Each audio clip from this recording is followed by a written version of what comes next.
Hello everyone and welcome back to another video with On Point Politics. Make sure to hit the like button and to subscribe if you want more content just like this. Today I will be explaining President Trump's Liberation Day tariffs and how they will affect Americans and what is the long-term play here exactly. Hit the like button and subscribe for more content just like this. Looking at this article here, not even 24 hours after his party lost a key Wisconsin race and underperformed in Florida, President Donald J. Trump doubled down on his playbook. Trump's move on Wednesday to place stiff new tariffs on imports from nearly all U.S. trading partners marks an all in bet by the Republican that his once fringe economic vision will pay off for all Americans. It was the realization of his 4 decades of advocacy for a protectionist foreign policy and the belief that free trade was forcing the United States into decline and its economy shifted from manufacturing to services. The tariff announcement was the latest and perhaps the boldest manifestation of Trump's second term freedom to lead with his instincts after feeling his first turn in the Oval Office was restrained by aides who did not share his worldview. How it shakes out could be a defining judgment on his presidency. The early reviews have been worrisome. Financial markets had their worst week since the onset of the COVID-19 pandemic. Foreign trade partners retaliated, and the economists warned that the import taxes may boost inflation and potentially send the U.S. into a recession. It's now Republican lawmakers who are fretting about the party's future, while Democrats feel newly buoyant over what they see as Trump's overreach. Democratic activists plan to participate in rallies across the country Saturday in what was shaping up as the largest demonstration since Trump returned to the office in January. The winds are changing, said Rana Epting, who leads Move On, one of the many organizing groups. He has promised that taxes on imports will bring about a domestic manufacturing renaissance and will help expand his 2017 tax cuts. He insisted on Thursday, as the Dow Jones fell by 1,600 points, that things are going very well and the economy would boom, and then spent Friday at the golf course as the index plunged 2,200 more points. In his first term, Trump's tariff threats brought world leaders to his door to cut deals. This time, his actions so far had led to steep retaliation from China and promises from European allies to push back. Even some Trump supporters are having their own doubts. And then you kind of go over, of course, this article is meant to make the president look bad, but I wanted to share that with you because I wanted to show what the mainstream media is showing as of right now. But when we look at, for example, the markets, we clearly see that the markets are all going down. But again, a lot of the markets tend to be influenced by human fear, human persuasion, and are not an exact indicator of what is going to happen. And I'll even show you guys here, right? Because this is really interesting. When we look at, for example, we can go ahead and kind of look at what's happening here. You see the S&P 500 is at about, 5,000, 56,000, and then it dropped to like about 5,000 there. You can clearly, see that. And there is a graph where you actually see, it's kind of interesting, but what's kind of hilarious is you actually see the graph in like 2022 and 2023. There are like 5,000, 6,000, 7,000 point drops in the S&P 500, and the Democrats of course didn't have anything to say. And then now when it drops to 5,000, now it's like, oh my god, this is very, very bad. But the main idea to take away from the Trump tariffs and what the ploy here is that he is putting these tariffs on countries that have had trade deficits. We have trade deficits with all of these countries, and they are ripping us off in the trade war. And you can clearly see countries that we have about equal trade with, he's basically put a certain amount of tariff, on them, basically matching what they're putting on us since we have equal trade with them. However, what we see here is, for example, countries that benefit from the imports that they give us versus the exports we give them. For example, China, we could see they benefit from our imports way more than we you know, they benefit a lot more from the imports they give us versus what we send them. And this is their alleged tariff rate from President Trump. He slapped on a 34% tariff rate. But what you got to understand is when you have a country that is giving us a lot of their items and we tax them, our, let's say you got a 20% tax on their items. Our 20% tax is far more devastating than their alleged retaliation tax against us, because we're giving them way less stuff than are giving us. And so because we're giving them way less items than they're giving us like 5 times, 6 times the amount of items we give them. Our 30% tariff on them is far more devastating than a 67th or an additional 30% tariff that they're going to add, because we give them the less amount of items. They have more items we can tariff than the amount of items we're giving them that they can tariff on us. And eventually they are going to have to fold and meet our demands, because we are the deficit country in that scenario. Notice when you have a country where we actually export more to them than they export to us, President Trump kept the tariff rates the same as what they've put on us, because it wouldn't be smart for us to up the tariff higher, because we give them more than they give us. And so we'd have more items that we can get tariffed on than they can tariff on us. And so that is or we can tariff on them. And so that's the concept behind this. And President Trump's goal is to get these countries to come to the table and to basically say, okay, we'll bring our tariffs down to zero, and then we lower ours to zero, and then we're good. That's the concept behind it. So that, yes, Americans right now will have to pay additional prices that these countries are trying to put on us.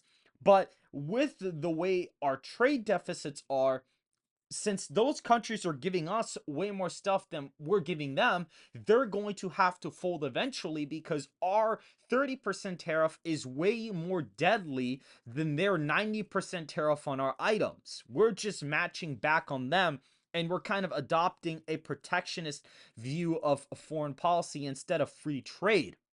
And what's really interesting about this is you could see all of the places that he actually added these tariffs on. You can see China tariffs us 67%. We slapped on a 34% reciprocal tariff, and they're discounted. But the reason why he's calling them discounted is so that it could be more appealing to the American electorate. But in reality, our 34% tariff on China is way more deadly than their 67% one on us, because they give us like 10 times, 20 times the amount of items than we give them.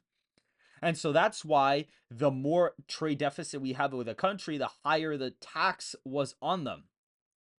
So that is the way that this has worked. This is the way this is currently working with all of these countries.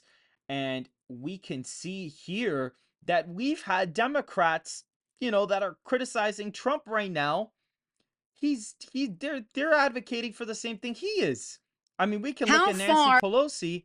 We could look at Nancy back in, the 1996. Look at her talking about the trade deficit with China. In terms of tariffs, I think it's interesting to note that the average U.S. MFN tariff on Chinese goods coming into the United States is 2%, whereas the average Chinese MFN tariff on U.S. goods going into China is 35%. Is that reciprocal?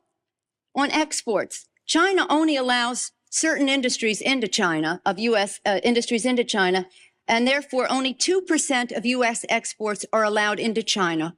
On the other hand, the U.S. allows China to flood our markets with a third of their exports, and that'll probably go over 40%. And it's limitless because we have not placed any restriction. In terms of jobs, this is the biggest and cruelest hoax of all. Not only do we not have market access, not only do they have prohibitive tariffs, not only are our exports not let in very specifically, but China benefits with at least 10 million jobs from U.S.-China trade. The president in his statement requesting this special waiver said that China trade supports 170,000 jobs in the United States, 170,000 jobs, whereas our imports from China support 10 million jobs at least. Fact is that U.S.-China trade is a job loser.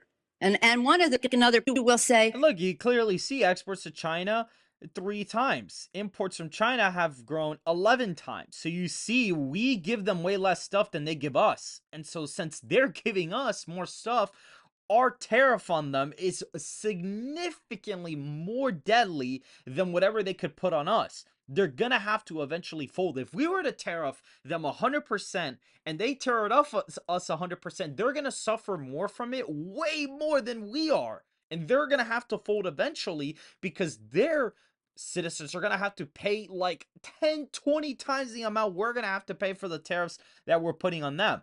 So that is why President Trump is going about this the way he is. And she just explained it perfectly. Bernie Sanders, I mean, we could pull up this quote from Bernie Sanders. What they have said is that 2008, by the way. We need to not worry about manufacturing in America because what we should establish is a policy of unfettered free trade. We don't need tariffs. What we need is to allow corporate America the freedom to throw American workers out on the street, people who are making 15, 20, 25 bucks an hour, healthcare, pensions, throw them out on the street because somehow, Madam President, we are going to create wealth in America and good paying jobs in America as we shut down plants, we move to China, corporations there pay workers 20, 30 cents an hour, and we bring the product back into this country. And anyone who goes shopping in a mall knows how difficult it is today to find the product made in America. But that is the philosophy. And I have to say, in that regard, the champion, and he is honest on this one. Senator McCain has been criticized recently for not being the most honest candidate we have seen in terms of his ads and so forth. He has been honest on this one. He is the lead advocate of unfettered free trade. He even complimented McCain for this. And look at even Obama. When it comes to the international system of commerce and trade, it's legitimate for poorer countries to continue to seek access to wealthier markets. And by the way, wealthier markets, that's not the big problem that you're having. A small African country is sending you tea and flowers. That's not your biggest economic challenge. It's also proper for advanced economies like the United States to insist on reciprocity from nations like China that are no longer solely poor countries, to make sure that they're providing access to their markets and that they stop taking intellectual property and hacking our servers. So you see, look at that.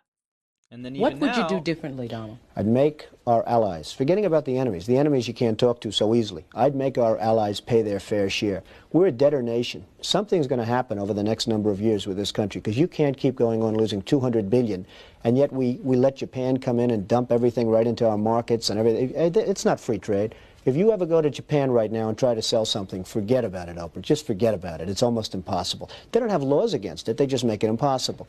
They come over here, they sell their cars, their VCRs, they knock the hell out of our companies. And, hey, I have tremendous respect for the Japanese people. I mean, you can respect somebody that's beating the hell out of you, but they are beating the hell out of this country. Kuwait, they live like kings. The poorest person in Kuwait, they live like kings. And yet they're not paying. We make it possible for them to sell their oil. Why aren't they paying us 25% of what they're making? It's a joke. This sounds like political presidential talk. But you see, he's the one, they've all talked about reciprocal tariffs, and yet Trump is the only one who's actually stuck to his vision for the country. And so I thought it was very important to point this out so people could see that, look, there's literally people that are vehemently opposing Donald Trump right now over this move. Things that should have been done a long time ago are now, they folded on it. And it's something like this that President Trump did has never been done before in American politics, where he really just slaps all these reciprocal tariffs. I mean, it's never happened. That's why the markets are acting up. That's why people are confused. But I hope this video showed to explain, not only give a baseline explanation of, you know, what's really going on here, but to also show that there's Democrats that have advocated for the same thing, and yet he's the one that's getting attacked for it because all of the corporations that support the Democrats are going to be heavily affected by Trump's tariffs. And so I hope you guys did enjoy this video. Make sure to hit the like button and to subscribe if you want more content just like this. And I will see you guys in the next one.